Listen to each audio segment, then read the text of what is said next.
Hello and welcome and good morning, a very early morning to anybody that happens to be watching in the viewing audience. It was a beautiful day yesterday. I was finally got finished with the cemetery, with trimming and all the fine detailing work that goes along with it. And then I got a couple of areas around her mowed. But basically, I finally got the one job finished up on the ranch with the internet running through the barn, and I was talking with the owner of the property today as I stopped out there to collect it and give them the invoice. And it's been they said it's been working successfully so far, and I'm actually relieved. And they were telling me that the reason they ended up, I wasn't their first choice, obviously, but there's a lady in the next two towns over, actually next three towns over, going towards Appleton, that she quoted him $150 an hour, and he said to her, "You better work pretty fast for 150 an hour." So basically, what I ended up doing was to be honest and fair with these people. Was I only took 10 hours, even though I was there longer, and I adjusted my hours down to $30 an hour instead of like 50 or 60. Because I understand that they're trying to stay on budget, and I still made out plenty. Because usually when I'm doing jobs and stuff, I usually I mark up parts or materials to a certain extent, so you make a little bit of money off of each item. I'm not on this business. I'm not looking to be a trillionaire here. I just basically it's an honest. I'd rather be an honest businessman and just make enough to pay the bills and have a few extra dollars. But basically, if I had another job like that in the future, I would definitely take on another one like that. At first, when you get into something like that and you look at it and you're thinking, okay, what am I getting myself into here? You gotta kind of sit down and look at what the setup is, how everything's wired, what kind of materials you need, and sometimes you're not going to always succeed on the first try. I've done other oddball jobs like that, but basically, it's the the more you do, the more experience you have with typical or with interesting projects like that, you get a more of an understanding of. I could have done things a little bit differently, but basically, by the time I got done setting up, it was basically tapped into the or put a line inside the house to the telephone communications box. And the nice thing was the contractor that originally put that in trenched it underground, put boxes in. Because if you actually had to sit and trench it all yourself, and you had to actually rent a ditch wincher or whatever they call those machines that they use that like Wisconsin Public Service uses, or Comcast or TDS or Spectrum used for trenching lines. That's when you got to start involving equipment like that, or if you got to get yourself a man lift or an all-terrain lift vehicle for doing high work. Rentals equipment gets very expensive, and it drives the price up quite a bit. And it depends on how many days you need the equipment. If you can do it all in one day, that's not too bad. But if you need it for a week here, a week there, or a month, that can get expensive very fast. So I don't ever advise any beginners out there that are getting into this business. I would, if you're fresh out of school and that, don't take on a job like this right away. Do other stuff first, work your way up. Don't dive into doing servers or anything big like that. Because what's going to happen is if you, just as a word of advice, if you ever dive into something that's over your head, not only are you going to look like a fool if you can't figure it out, but there's some people out there that will rip you apart and tear you to pieces. Well, not physically. They're not going to pulverize you or anything like that. They would nitpick at you until you broke down or had a nervous breakdown. Or trust me, I've been there. I've had experiences like that.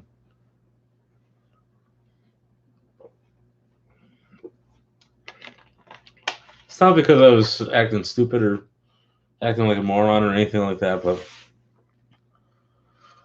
I've been in the business for the last 4 years now, or 4 years and about 5 months, 4 months. It's almost 4.5 years because I started in January of 2016. And I didn't actually do any advertising either. The only thing I did was I went down to Office Max and bought a bunch of business cards and then just put them all over Kingdom Come. All the local grocery stores, all the banks, all the bars and taverns. That's how I started. I didn't even start doing YouTube videos until last year. I've made a few before that point, but nothing quite like what I've been doing now. But it helps to have an office where you don't have other people interfering or family members interfering in your videos. And there are people that are in and out of this building, but they don't bother me while I'm doing my work, and I try definitely not to bother them while they're here doing their work. No, there's no other tenants in here. It's just I'm the only tenant that's actually in here, but the landlord's in and out of here all the time, and their kids are in and out of the building all the time. And if you're ever in a situation like that where you got landlords that, or if you're renting, you got landlords that are, the best thing is to do is stay out of their way. Don't get in the middle of what they're doing. Don't ask questions. Don't inquire about anything. Don't ever ask what they're doing. Don't ever look at what they're doing. Just kind of ignore them and say hi to them and stuff like that, but that's about it. Don't ever, because sometimes people get kind of testy when these people here that I'm renting from aren't, but I don't like to get in their business or in their way, so I don't interfere. So that's, but if you have somebody that doesn't mind that, then that's a different situation. But when you're renting somewhere, you're not really there to interfere with whatever the landlord's doing or whatever the other tenants are doing. The space that you're renting, you're strictly there for your business, or if you're using the space as a living or a living quarters, then just stay in your space. Don't interfere with others. That's some of the best advice I could honestly give. So we'll move on. Another thing I've noticed is that I'm going to turn that off because it's going to keep popping all night if I don't do that.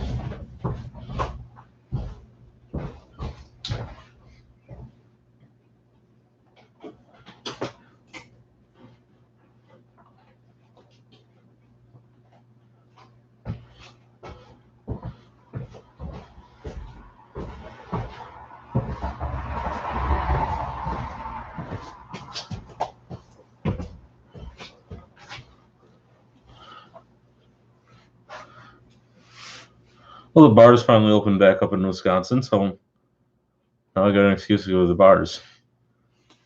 Well, I'm not really a bar guy, but the only reason I would go is for like a fish lunch or something with some family or something, maybe. I'm not really a physically a bar but type of guy. What I mean by that is I'm not the type to go there and get drunk. The only time I go there is to get something to eat, or if there's a family function or something, then I would go. So a lot of the retail stores are opening back up, but the churches are still closed yet. And my theory is, well, church never really had to close in the first place, even though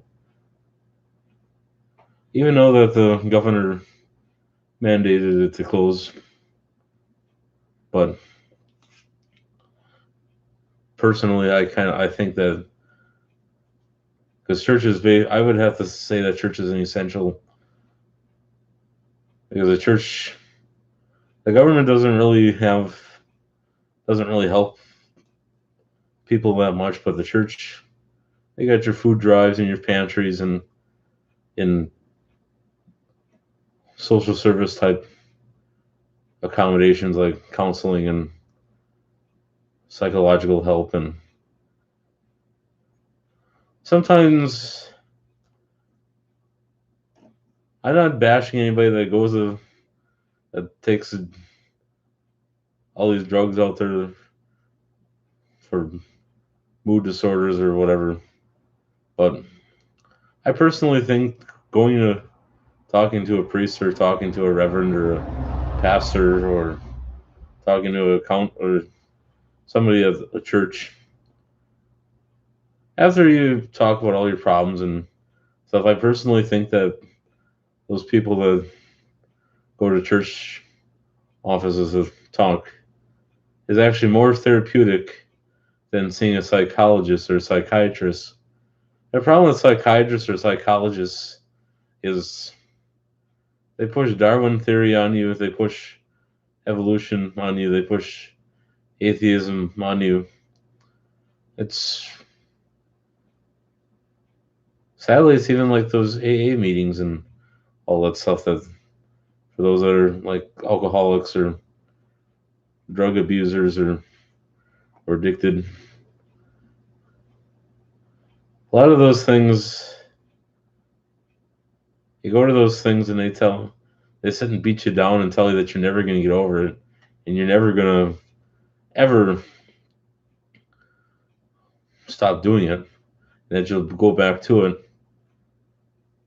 And actually, it's very sad that they would even suggest doing anything quite like that. The problem is, those people, they think they're there to get help. But a lot of those counselors there, they don't really have a knack for helping people. Sometimes they got it. They kind of they got an attitude where they don't get what they're supposed to do. But when you go to a church, nice thing is you don't need medications. You don't need They don't sit there and beat you down. So that's kind of my look on that whole theory. But teach their own. You don't have to go to a church if you don't want it for advice or figure something out. You don't have to do that, but it's just I know it's a certain pattern when it comes to certain situations that come up. So I'm thinking eventually once the barber shops open back up and hair salons, and I might actually go and get a haircut because it's been since January since I've actually have had a haircut. I got one right before the government mandated that everything shut down and closed, and even though that the governor is never going to tell you this, but I personally think that he was purposely trying to ruin the economy by dragging this out even longer. But at least he got sued and taken to court for making certain decisions that he had no authority over. So he's not really in charge anymore. He still is, but not. They pretty much left all these decisions up to each municipality. So I think it's better that way than because the governor, he doesn't really know much of anything actually. Not Evers anyway. He just if you want to know something about the public schools, he's the guy to talk to. But if you want to know about something else, he's not really the guy to talk to. So it's a lot of people aren't impressed with him,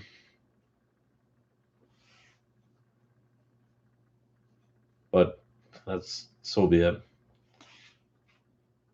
So another thing of business. I'm thinking for Monday we will do a Memorial Day stream, probably preferably in the afternoon instead of early in the or or extremely late at night into early morning hours. But we'll wait and see how far we get. Maybe I'll do a special product I got so many videos pending to be rendered right now, and the Dell Inspiron video is in the process of being uploaded. But since there's so many cotton picking people on the internet all at once, it's kind of it's a slow process, and the internet's been kind of sluggish here. So that's why I haven't been doing a lot of streams, but I've been busy reconciling files, updating my financial reports, slowly reorganizing the office. It's not really looking like much here, but it I will eventually get it. It's just a matter of time. Then I gotta fix some stuff on the floor. Back here I gotta put a new tile down because the other one there's one that's disintegrated. But I don't think I can get an exact match because it's a red and green tile, and when I went down to Lowe's in Menards, I could not find any tile or Armstrong vinyl tile that matched. And I don't think Home Depot would carry anything quite like this either. I understand I'm not going to get it in a 9-inch tile anymore. It's going to come in a 12-inch and a 12 by 12 tile. It was back in like the 30s, 40s, 50s, and even the 20s. The asbestos tile, 9-inch tile, was a very popular.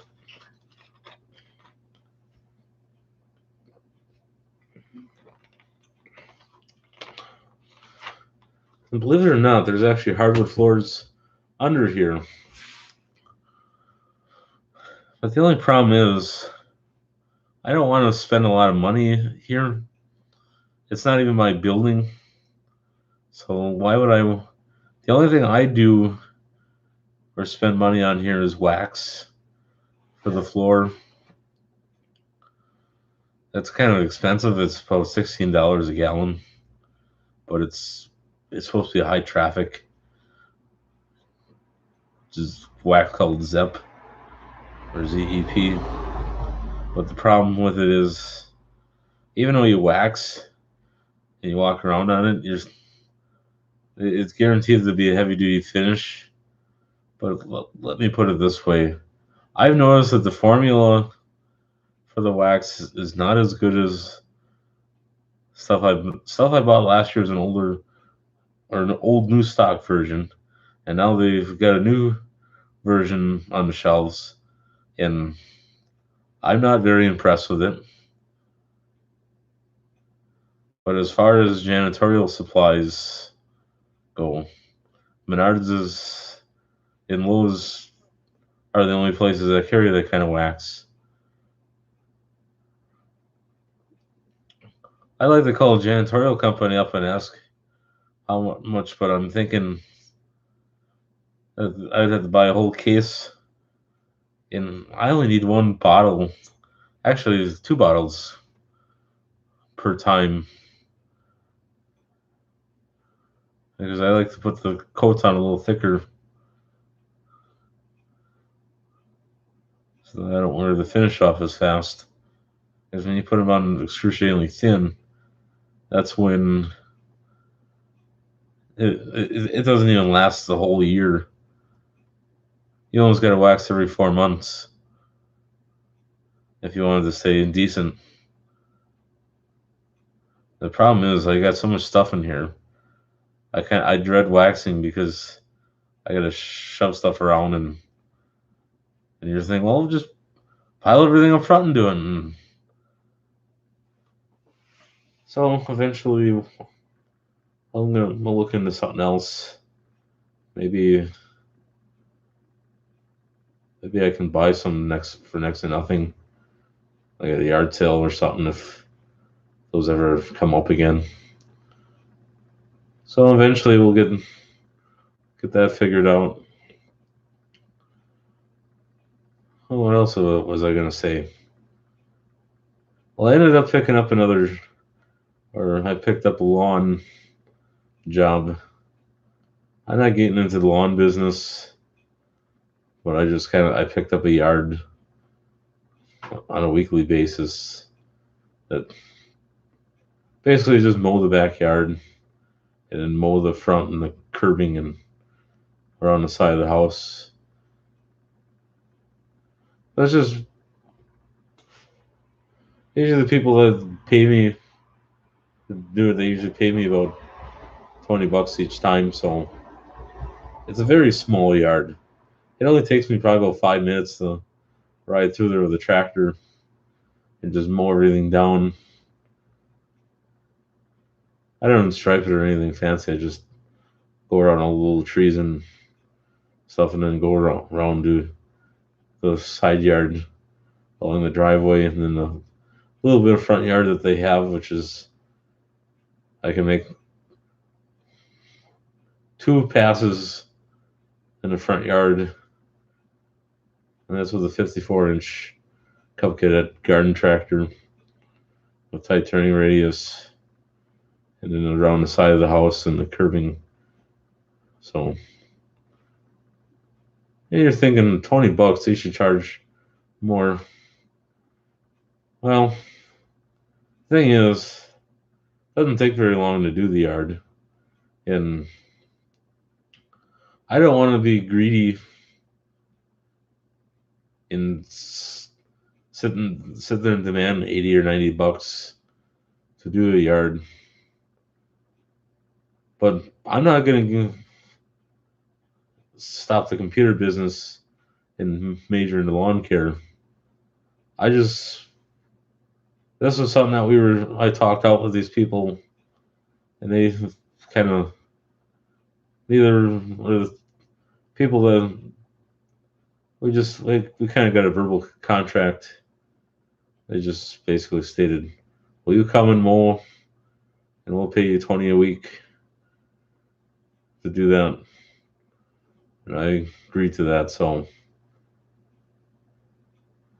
once a week, I'll just stop over there while I'm doing a church lawn and just mow over their stuff real quick. And because the property is basically right next to the church, so I don't mind the people. They're very kind, very generous. They help me when I'm in a bind, and I help them when they're in a bind. I've known them for the last 4 years.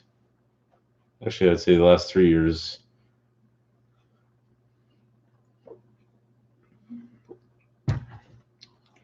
Very kind-hearted people. Life hasn't always been easy for them.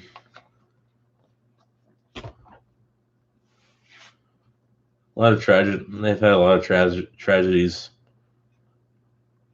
So another thing I'm going to actually talk about real quick is best thing you can do for other people is help your neighbors, help mow their lawn if they can't mow, help them rake their leaves, or help them around their house if you can. Because in return, you help them and they'll help you in time of need. So take some time. If you got an elderly neighbor, offer to help them out and stuff like that. Or somebody in the neighborhood that you know that needs help. Don't be afraid to offer a helping hand. Or even if you're looking for a place to volunteer at, St. Vincent de Paul always takes help. You could always volunteer at churches. You could always volunteer at food banks or pantries or soup kitchens. So that's always an option if you're looking to do that.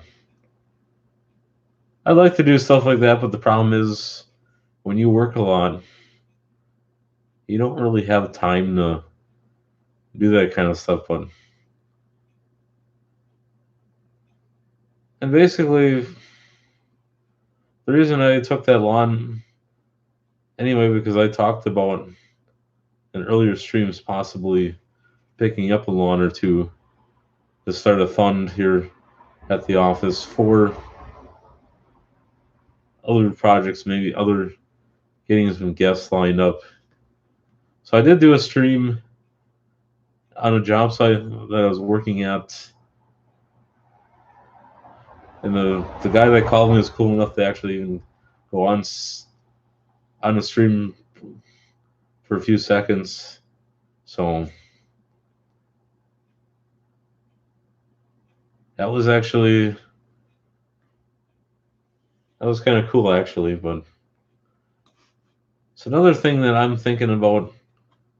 I still like to get some more guests to join me for live streams, to come in person.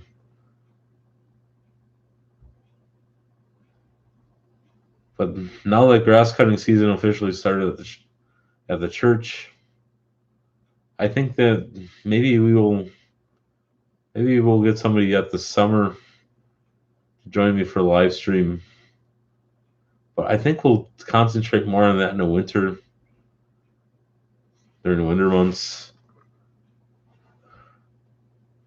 because by November everything pretty much dies, or by Thanksgiving everything will die down at my other job. But for right now, I need to spend as much time there as possible to get as much work done each week so I can make enough hours so I can keep paying for this place and keep paying for other stuff that needs to be done here and catch up on other projects and stuff here. And maybe this summer, I don't think I'm going to be taking any vacations this year, but I'd like to take a run down to Sheboygan sometime this summer, check out some of the thrift stores again, and go to Tractor Supply, Home Depot, down to the Walmart Supercenter there. And then maybe take an excursion to Appleton, Oshkosh area, and do some of the thrift stores around there, and do and stop at Fox River Mall and the outlet malls out there. And I don't know, maybe I would make a film or film that trip out there. Well, actually, I really shouldn't say it's a trip because you're not really spending the night. It's just a day. I guess you could say it's a day trip, but I don't know if that's going to happen because I got so much work lined up, mainly with the church, and then there'll be jobs lined up by June. So, and then potentially taking an excursion to Green Bay for the day to do all those thrift stores down there, and then stop at some of my usual places that I like to go. So we'll wait and see. I can't promise anything, but maybe I can get some friends together or something. We'll go. I don't think that'll happen, but you never know. Because I'm thinking about starting a Facebook thing here, but I don't. If you can make a business page without paying for it and without having to have a personal account, I don't really want a Facebook account. I just basically want it for marketplace. And I'm not really Facebook savvy. You think for a tech junkie that you would know everything about everything, but I don't know enough about Facebook. And with all the privacy crap going on right now with it, with the NSA and all them, National Intelligence Agency and stuff like that, watching your every move. Why would you want to jeopardize yourself then if you knew that it was such crap? There's a lot of ignorant people out there that use Facebook and they don't know that it's not secure. But I understand where everybody's getting at as well with it. But it's just, I need to work on making a better budgeting or a larger budget for advertisement and stuff like that. The problem with YouTube is you're not always going to expand your audience. And a lot of times, local people that are looking for computer service, a lot of them, they don't even use YouTube. There's only a few of them that actually watch it, but there's not enough of a draw. So I have to look at other options as far is spreading business around in that. But I'm thinking eventually, I still got to talk to somebody in marketing in sales and see if I can actually get them to agree to do live streaming of that. But we'll wait and see. I'm not promising anything because when you start promising stuff that you can't deliver, then not only do you look like a fool, but it can be a really embarrassing business position. So, well, on that note, I think I've pretty much covered the majority of. There's probably a few things that I was thinking about talking about, but if it'll come to me later, whatever it was. So, God bless everybody. Stay safe. Stay safe this weekend. Enjoy Memorial Day weekend, and we'll see you definitely for a Monday stream. So, take care, everybody. We'll see you next time.